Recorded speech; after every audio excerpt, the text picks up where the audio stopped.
when you begin your self-improvement journey, it's not going to be easy. And in this video, I'm going to be giving you 5 people, YouTubers, influencers that you should be watching or starting to watch in order to, help you with your self-improvement journey. And these have massively helped me when I started my self-improvement journey, and I'm starting to really get into watching most of these videos instead of wasting my time on, I don't know, YouTube or TikTok, watching someone, I don't know, watching some football videos or watching, whatever. So I'm going to give you 5 people that you should be watching in your self-improvement journey. Now, number one, very simple and straightforward, it's Andrew Tate. Now, the reason I say Andrew Tate, I don't give a shit about you people who say he's a misogynist, whatever. The advice he gives is actually so true that he's actually going against society and what society wants you to believe. And that is why he got cancelled in the first place. But if you are not watching Andrew Tate and his life lessons and his videos about self-improving, going to the gym, working out, eating clean, making money, then you are completely missing out. Because what does Andrew Tate bring to the table?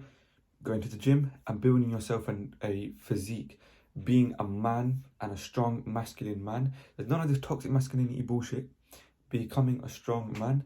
And 3 is making money. So if you are looking to make money, then I would definitely recommend watching Andrew Tate. But more so, being a masculine man, I would definitely watch him. And one tip that I would give from watching his videos is learn a combat sport, because it will help you regardless. In the future, it's always good to know a combat sport, whether that be boxing, MMA, whatever, etc. So number 1 will be obviously watch Andrew Tate. Now, number 2 is a personal favorite. I don't know if many of you heard of him before. Goes by the name of Hamza. Now, Hamza is on YouTube and he gives videos about self-improving, but mainly he focuses on the mental health aspect of people and self-improving and like different habits, and he goes into detail about different books and everything, and it's very good because there's a lot of anecdotes about his previous life, about stories, lots of different things that people can really aspire to. So if I was him, I would watch Hamza. You can search up his channel, probably be a link in the description, Hamza. But if you're looking to, focus on your mental health side of things, then it would definitely be go and watch Hamza, because he definitely breaks down everything into the reason why men these days are feeling very all-time low, if you get what I mean.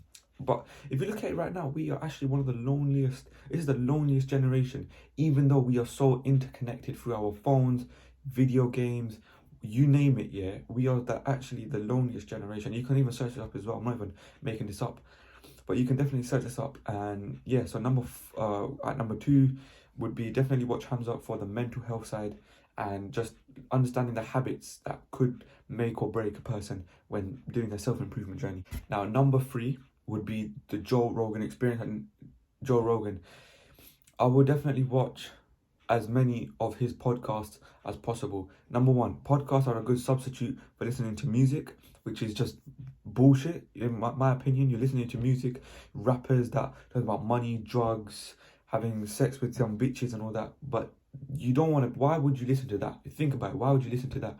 Well, why would you listen to that instead of listening to Joe Rogan, where there is just so much information in 1 hour, in 1, 2, 3 hours, however long a podcast is that he does here.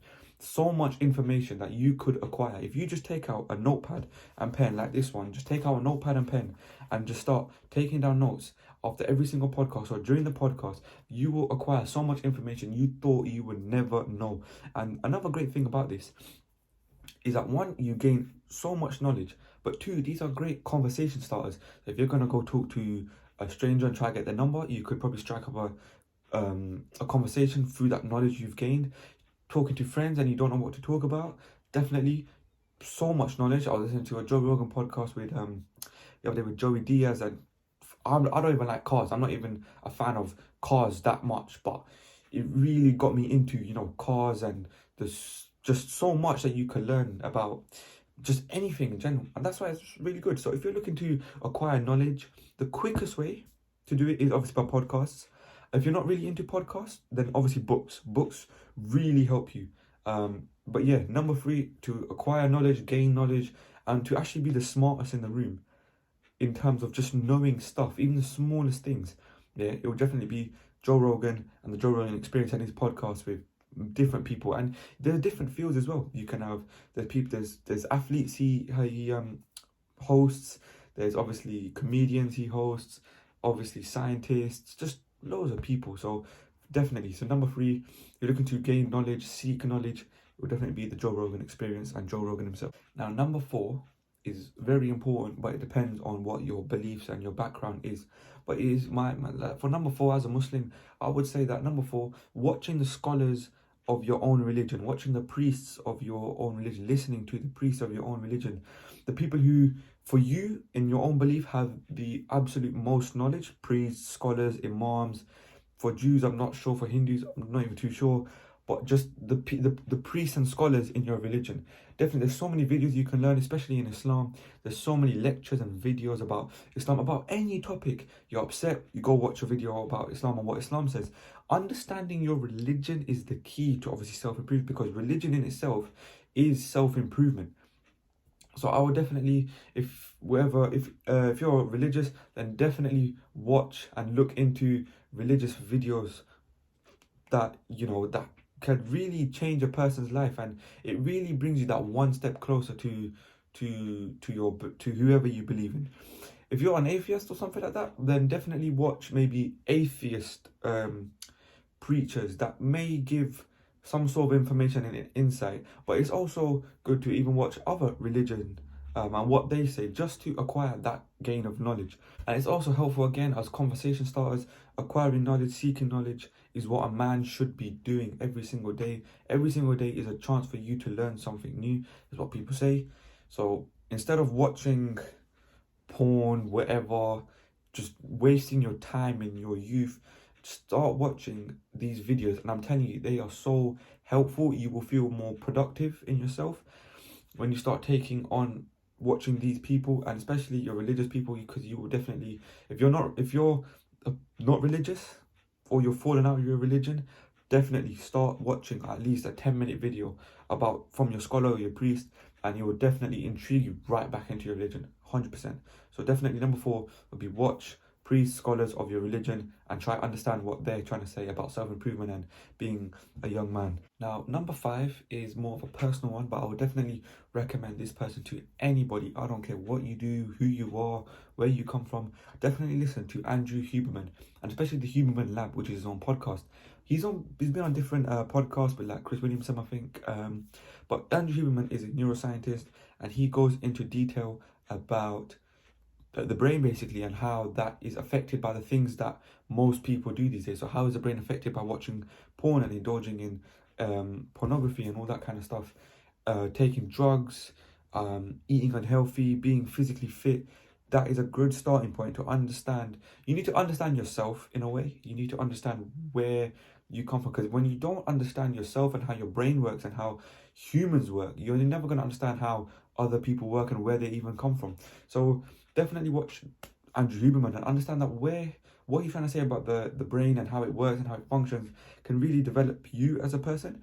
And again, it's good knowledge, general knowledge as well. It's good conversation starter as well. But definitely, Andrew Huberman is a personal favorite of mine. I definitely enjoy watching his podcast about, neuroscience and study of the brain and everything. And as a student myself who studies biology, it is very useful in just gaining that extra knowledge. So definitely number 5 would be Andrew Huberman. And just to obviously end the video, just want to say that, there are certain people that will be watching my videos and be thinking, what is this kid doing? Why is he obviously in a bathrobe?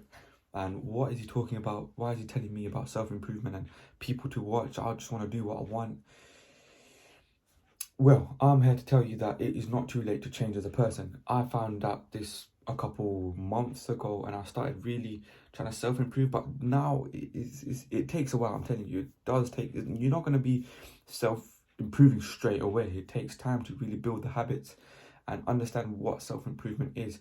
But if you're watching this and you just don't like me, or you don't like the content I'm saying, then to me I don't really give a shit, because I have learned that I don't care what people think about whatever. And probably once you watch this video, you are probably going to forget about me in the next 10 minutes. And I guarantee that. Name me your favorite YouTuber. So I'm trying to do a little experiment with you lot. Think about your favorite YouTuber and just genuinely, let's say, think about your favorite YouTuber or your favorite person maybe. And think back to yesterday and how many times did you think about that person? If they're really your favorite person, maybe once or twice it came across your head if you're a busy person. But if you're lonely, if you're just sitting at home, you know, playing video games, watching porn, then they probably came in your head quite a few times. But generally speaking, once you watch my video or anybody's video, how many times do you remember them in a day? You probably forget them the next 5 minutes. You watch a video at home, a 1 hour podcast, the next you're finished, because next you don't even remember. So for me and for you, you're not going to remember me, but it's mostly I just care about the message and the content. That if you could take something away, it would be very beneficial for you and beneficial for me, as I'm giving you a positive and strong message. But if you don't like me, whatever, I'm not too fussed about it. I don't really care. You know, me being confident as I am, uploading videos in a bathrobe in my room, like, I'm not trying to do much or make much, but if I could just make one person a little bit better than they were yesterday, and if they can keep that consistency up, then it's obviously the best feeling in the world for me. But definitely, if you guys haven't watched my previous videos, please check that out, and I will see you lot in my next video.